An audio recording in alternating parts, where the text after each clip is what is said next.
Hello viewer, সবাইকে ধন্যবাদ জানাচ্ছি বুদ্ধিস্ট টেম্পল টিভির পক্ষ থেকে। আশা করি সবাই ভালো আছেন, আমিও ভালো আছি। বর্তমানে অবস্থান করছি বালকীয় দীপচাঁদ চন্দ্রজ্যোতি বৌদ্ধ বিহারে। দীপচাঁদ চন্দ্রজ্যোতি বৌদ্ধ বিহারের সংলগ্ন এখানে যে একটি মার বিজয়ী নবনির্মিত মার বিজয়ী অহৎ উপগুপ্ত বান্তের স্মৃতিচত্র এখানে নির্মাণ করা হয়েছে। আপনাদেরকে দেখানোর চেষ্টা করছি। আপনারা যারা ভিউয়ার্স আছেন অবশ্যই বুদ্ধিস্ট টেম্পল টিভি থেকে আপনারা ভিডিওটি দেখে থাকলে অবশ্যই ভিডিওটি শেয়ার করে দিবেন এবং আপনাদের কোনো মন্তব্য থাকলে অবশ্যই আপনারা কমেন্টে জানাবেন। সবার প্রতি আবার কৃতজ্ঞতা জানাচ্ছি বুদ্ধিস্ট টেম্পল টিভির পক্ষ থেকে। এখানে নবনির্মিত খুব সুন্দর করে এখানে নান্দনিকভাবে কিন্তু এখানে নির্মাণ করা হয়েছে এবং এই যে উপভোক্ত মহেশবীরের যে স্মৃতিচত্র এটি প্রতিষ্ঠাতা করেছেন অত্র বিহারের বিহার অধ্যক্ষ বুদ্ধিপ্রিয় ভিক্ষু। বিম্বের দাতা হয়েছে জিলংজা ৬ নম্বর ওয়ার্ডের জিলংজা পশ্চিম বড়ুয়াপাড়া নিবাসী। একজন হচ্ছে ফণেশ বড়ুয়া, একজন হচ্ছে অমেশ বড়ুয়া।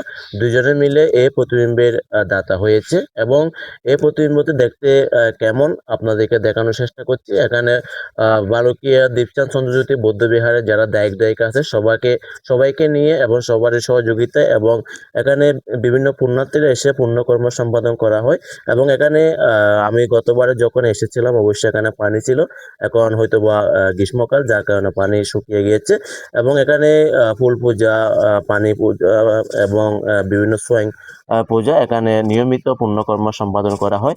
আপনারা যারা ভিউয়ার্স আছেন অবশ্যই ভিডিওটি শেয়ার করে দিয়ে সবাইকে দেখার সুযোগ করে দিবেন এবং দেখতে কেমন লেগেছে অবশ্যই কমেন্টে জানাবেন। ধর্মের ইতিহাসের প্রেক্ষাপটে উপগুপ্ত মহেশবীর কেবল একজন ধর্মগুরু নন, বরং তিনি ছিলেন প্রজ্ঞা, অজেয় মানসিক শক্তি এবং বুদ্ধ ঐতিহ্যের ধারক বাহক।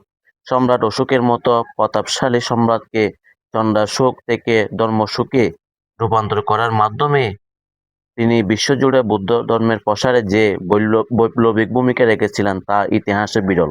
তার ওই বিশেষত্ব কেবল রাজকীয় উপদেষ্টা হিসেবে সীমাবদ্ধ ছিল না, অশুভ শক্তি মারকে পরাজিত করার অলৌকিক আখ্যানটিকে দিয়েছে এবং অজেয় বীরের মর্যাদা। অন্যদিকে লোকজ বিশ্বাসে জল উপগুপ্ত হিসেবে তার উপস্থিতি, বিশেষ করে চট্টগ্রাম ও দক্ষিণ পূর্ব এশীয় বৌদ্ধ সমাজের জাহাজ ভাষা অনুষ্ঠানের মাধ্যমে তার প্রতি গভীর ভক্তি প্রদর্শিত হয়, তা তার আধ্যাত্মিক প্রভাবের এক জীবন্ত ও লোকজ নিদর্শন।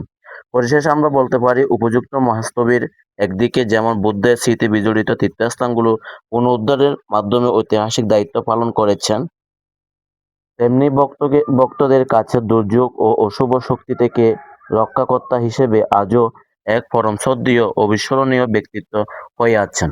পর্যন্ত আপনাদেরকে দেখানোর চেষ্টা করেছি বালকীয় দীপচাঁদ চন্দ্রজ্যোতি বৌদ্ধ বিহারের নবনির্মিত উপগুপ্ত মহাস্তবের চত্বর আপনাদেরকে দেখানোর চেষ্টা করেছি এবং আপনাদের কেমন লেগেছে অবশ্যই আপনারা কমেন্ট বক্সে জানাবেন। অবশ্যই আপনাদের ভালো লেগে থাকলে অবশ্যই ভিডিওটি শেয়ার করে দিবেন, সবাইকে দেখানোর সুযোগ করে দিবেন।